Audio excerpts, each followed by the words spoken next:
ಒಂದು ಡಾಲರ್ಗೆ ₹1 ಸಮ ಆದ್ರೆ ಏನಾಗಬಹುದು? ನಾವು ಜಗತ್ತಿನ ಅತ್ಯಂತ ಶ್ರೀಮಂತ ದೇಶ ಆಗಬಹುದಾ ಅಥವಾ ಇದೊಂದು ಆರ್ಥಿಕ ನಷ್ಟ ಆಗಬಹುದಾ? इस प्रकार से रुपया इतनी तेजी से गिर नहीं सकता। डॉलर बहुत महंगा होते जा रहा है एंड रुपीस दिन पे दिन गिरता जा रहा है। जिस प्रकार से डॉलर मजबूत होता जा रहा है, रुपया कमजोर होता जा रहा है।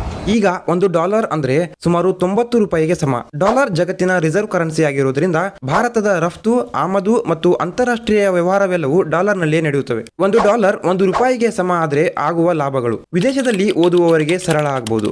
ಐಫೋನ್, ಲ್ಯಾಪ್ಟಾಪ್, ಪೆಟ್ರೋಲ್ ನಂತಹ ಆಮದು ವಸ್ತುಗಳ ಬೆಲೆ ಇಳಿಯಬಹುದು. ವಿದೇಶಿ ಪ್ರವಾಸ ಸಾಮಾನ್ಯ ಜನರಿಗೂ ಸಹ ಸುಲಭ ಆಗಬಹುದು. ಆದ್ರೆ ನಿಜವಾದ ಸಮಸ್ಯೆ ಅಂದ್ರೆ ಭಾರತ ಒಂದು ರಫ್ತು ಆಧಾರಿತ ಆರ್ಥಿಕತೆ. ನಮ್ಮ ಐಟಿ ಕಂಪನಿಗಳು, ಟೆಕ್ಸ್ಟೈಲ್ಸ್, ಫಾರ್ಮಾ ನಂತಹ ಭಾರತೀಯ ಕಂಪನಿಗಳು ಡಾಲರ್ನಲ್ಲಿ ವ್ಯವಹಾರ ಮಾಡುವುದರಿಂದ ರೂಪಾಯಿ ತುಂಬಾ ಬಲವಾದರೆ ವಿದೇಶಿಯರಿಗೆ ಭಾರತೀಯ ಉತ್ಪನ್ನಗಳು ದುಬಾರಿಯಾಗುತ್ತವೆ.